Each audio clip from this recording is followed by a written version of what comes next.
بسم اللہ الرحمن الرحیم۔ السلام علیکم ورحمۃ اللہ وبرکاتہ۔ ایک فن کی بات میں آپ سے کرنا چاہ رہا ہوں، ایک آرٹ کی بات کرنا چاہ رہا ہوں۔ وہ آرٹ ہے اسٹوری ٹیلنگ کا۔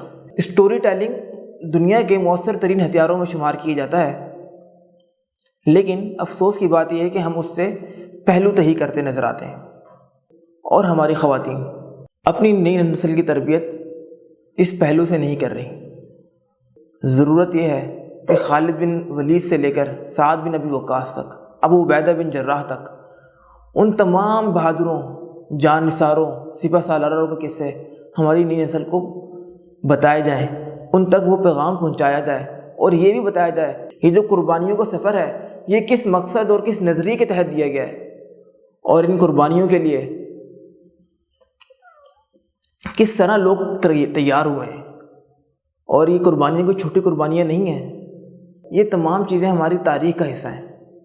ہمیں اپنی تاریخ اپنے بچوں تک پہنچانی ہے۔ اگر ہم اپنی تاریخ اپنی نئی نسل تک نہیں پہنچا پائیں گے تو ہماری تاریخ مٹ جائے گی، اور تاریخ پہنچانے کا سب سے بہترین ذریعہ، سب سے بہترین مؤثر آلہ وہ ہے اسٹوری ٹیلنگ۔ کہانی کے ذریعے، اسٹوری ٹیلنگ کے ذریعے ہم بچوں کو مستقبل کے لیے تیار کر سکتے ہیں، ان کو ماضی سے سبق سکھا سکتے ہیں، ان کو ماضی کے واقعات اور ان کے نتائج بتا سکتے ہیں، ماضی کی غلطیوں کو ان کے سامنے رکھتے ہوئے ان کو بتا سکتے ہیں کہ آئندہ کے لیے غلطیاں نہیں کرنی، ان کی تربیت کر سکتے ہیں، ان کو تربیت کرنے کے قابل بنا سکتے ہیں۔ یہ اتنا مؤثر ہتھیار ہے کہ کئی قوموں نے اس ہتھیار کے ذریعے دنیا پر عروج حاصل کیے۔ ارطغرل ڈرامے کے حوالے سے جب میں دیکھتا ہوں تو دہلی دمیر کا کردار ایک ایسا کردار نظر آتا ہے جو بچوں کو کہانیوں کے ذریعے اپنے اسلاف سے جوڑتے نظر آتے ہیں۔ اپنے اسلاف کے ساتھ جوڑنا اتنا ضروری ہے، شاید اس کا اندازہ ہمیں آج نہیں ہے، کیونکہ ہمارے کرداروں میں، ہماری زندگیوں میں، ہم جو عملی طور پہ زندگی گزار رہے ہوتے ہیں اس میں بڑی کمزوریاں ہوتی ہیں، بہت خامیاں ہوتی ہیں، لیکن ہمارے جو اسلاف، ہمارے جو بزرگ جو گزر چکے ہیں، انہوں نے جو قربانیاں دی ہیں، انہوں نے جو زندگی گزاری ہے، وہ ہے اصل میں رول ماڈل، وہ ہے اصل میں نقش قدم جن پہ چلنے کی ضرورت ہے۔ تو جب ہم بچوں کو ان کے ساتھ جوڑ دیتے ہیں، جب ہمارے بچوں کو تعلق ان کے ساتھ ہو جاتا ہے، اور جب ہمارے بچے ان کے ساتھ جا کے جڑ جاتے ہیں، تو پھر ہماری حیثیت ثانوی ہو جاتی ہے، اور ان کے لیے ایک رول ماڈل تیار ہو جاتا ہے۔ پھر ان کے رول ماڈل سلمان خان اور شاہ رخ خان نہیں ہوتے، بلکہ ان کے رول ماڈل خالد بن ولید، سعد بن ابی وقاص ہوتے ہیں۔ پھر ان کے رول ماڈل صلاح الدین ایوبی ہوتے ہیں۔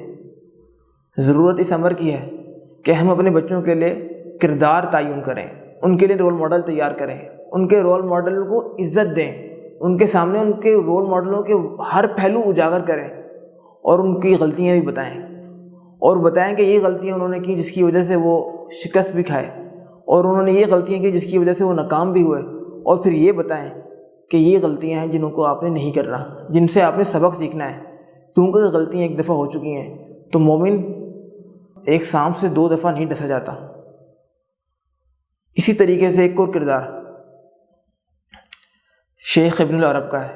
شیخ ابن العرب نوجوانوں میں اور بہادروں میں اور جنگجوؤں میں ان کی تعلیم و تربیت کرتے ہیں، ان کو ان کے اسلاف کے ساتھ جوڑتے ہیں، ان کو بتاتے ہیں کہ ان کا نظریہ کیا ہونا چاہیے۔ ایک بہت ہی خوبصورت مثال انہوں نے دی۔ وہ کہتے ہیں کہ بغداد شہر میں ایک لکڑی کا کام کرنے والا آدمی تھا، اس نے ایک ممبر بنایا، وہ ممبر انتہائی خوبصورت، انتہائی دیدہ زیب۔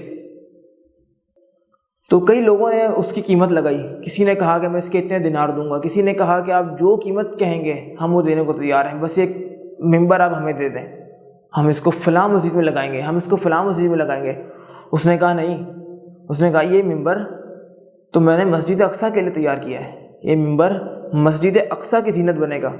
تو سننے والے ہنستے اور کہتے ہیں کہ مسجد اقصیٰ وہ تو صلیبیوں کے ہاتھ میں ہے، وہ تو ان کے قبضے میں ہے، وہ کیسے ہمارے ہاتھ میں آئے گی؟ تم تو بڑے بیوقوف آدمی ہو۔ ایک بچہ، اس نے جب یہ بات سنی تو اس کے دل میں یہ بات گھر کر گئی، اور اس نے سوچا کہ میں نے مسجد اقصیٰ میں ممبر سجانا ہے، یہ ممبر مسجد اقصیٰ کے لیے جو بنا ہے اس کو میں نے وہاں تک پہنچانا ہے۔ اور پھر ایک وقت آیا کہ وہ بچہ تاریخ کا ایک طاقتور ترین سپہ سالار بنا. دنیا اسے صلاح الدین ایوبی کے نام سے جاننے لگی اور پھر اس کے ہاتھوں بیت المقدس فتح ہوا, مسجد اقصیٰ میں وہ منبر نصب ہوا. تو یہ ہے سٹوری ٹیلنگ, یہ ہے واقعات, یہ ہے عمل کے ذریعے سے تربیت. جب عمل کے ذریعے سے تربیت ہوتی ہے تو پھر وہ اثر رکھتی ہے. اللہ تعالی ہماری آواز میں, ہماری باتوں میں, ہماری گفتگو میں اثر ڈالے, ہمارے نوجوانوں میں, ہمارے آنے والی نسلوں میں اسلام کی شمع روشن رکھے, ان کے جذبوں کو بلند رکھے, امت مسلمہ کو کامیاب کرے. اللہ ہم سب کا حامی و ناصر ہو. اللہ حافظ.